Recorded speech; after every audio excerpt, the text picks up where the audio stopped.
What's up, guys? Welcome back to a brand new video. I hope you guys had a good week.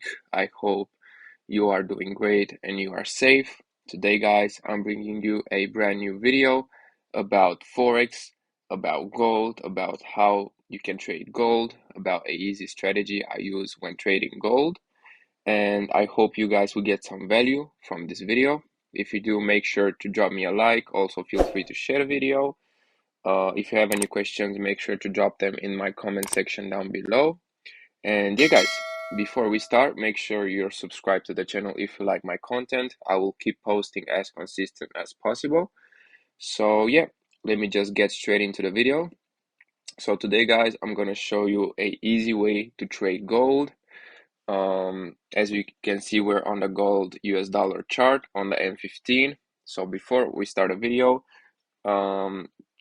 I want to tell you that you can use the trusted signal oscillator for this strategy. It's pretty helpful. It's a good confluence that will help you determine some good trades from the bad ones.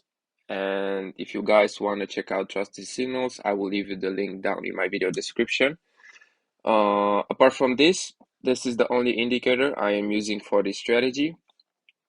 Just keep in mind that on gold, the 15-minute time frame is a very strong and powerful time frame. Okay, on gold, I rarely drop under the M15, but the M15 is just a great time frame for gold. I mean, for pairs in general, the M15 is a great time frame, especially for entries.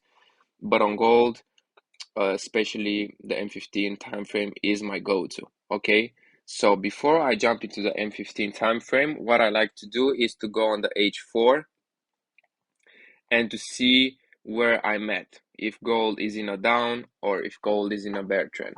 Okay, so we currently see that gold has been in an uptrend for the past few weeks because everything going on, gold pushed up. Okay, so you can just draw a trend line. It's not very important, but you can draw it just so you can keep in mind that okay, you are in an uptrend. Okay, and after that you can go on the H1.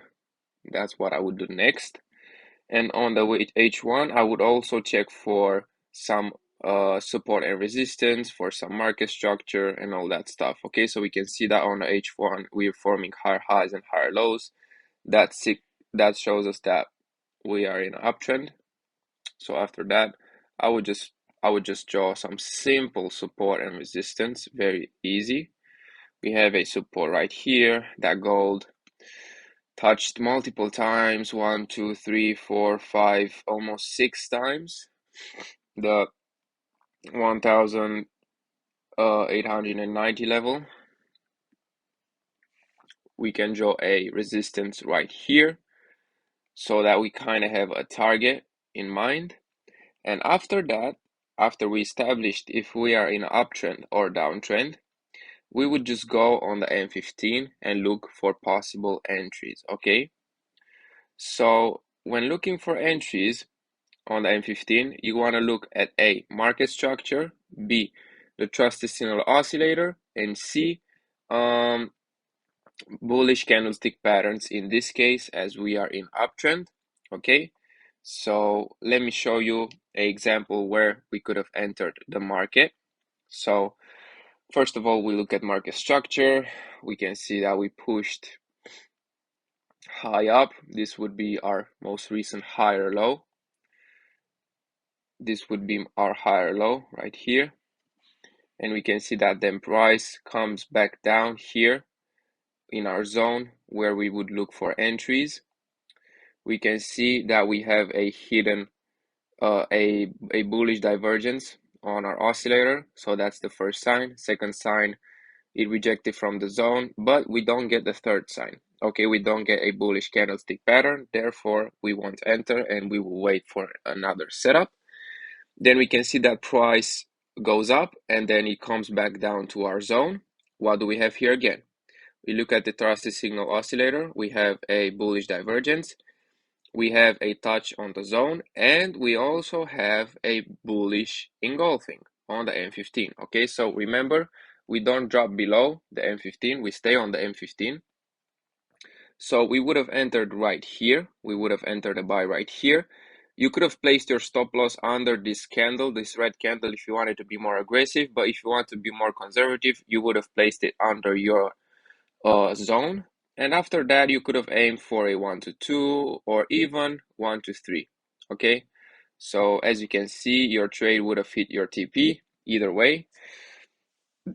I advise once your trades is 1 to 1, when it reaches 1 to 1 around here, I advise you guys to place your stop loss at break even and let it ride till the 1 to 3 level that you first established. Okay, just to be sure that you are securing your balance. Okay, so yeah, this could be an example of an entry because look, you gotta keep it really simple.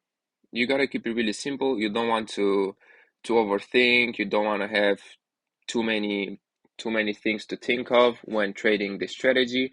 You have to keep in mind the macro trend on the H4 to see if gold is either bullish or bearish. Then go on the H1 to draw some basic support and resistance to see in which range you are playing in right now. And then on the M15, using market structure, the oscillator and candlestick patterns, you'll be able to determine some entries. Okay, so right now, if you would to search some entries around this area, this is what I would look like. I would look at. Okay, so I would look at this week right here to be tested again. This is what I would look, because our previous higher low was this one. We had some liquidity sitting under it. That liquidity was taken, and now gold is started to move up, and I'm expecting it to come back down in this zone again. And if I see here a divergence on my oscillator and a bullish candlestick pattern, then I would enter the market with a buy here, with a buy position right here, and I would place my stop loss right underneath the zone, and my take profit would be around this area, my resistance area. This could be a 1 to 6 risk to reward trade, which is very, very good. So this could be a possible entry. This is where I would look like.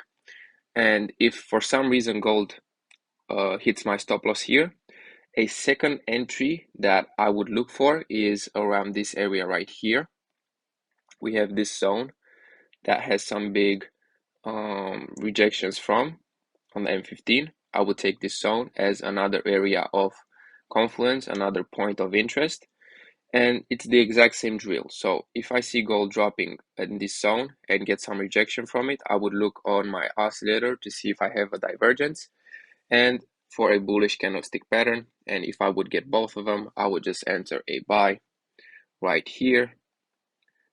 Let's say I would enter a buy right here, my stop loss right underneath this zone, and my take profit would be there. And as you can see, this would be a 1 to 12 risk to reward, which is pretty insane. Okay, so that's basically, if you risk $100 on this trade, you would make 1.2K, which is really, really good. But so yeah, this is pretty much the power of risk management as well, because look, if you risk 1% here, okay, and you lose the trade, you only lose 1%. If you would have won the trade, you would have made 6%. Okay, then you move on.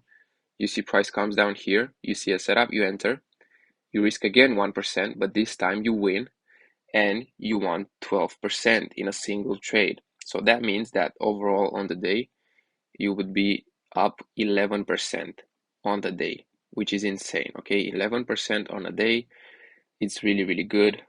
Like, you could just stop trading for the whole week. 11% on a prop firm account is really, really big.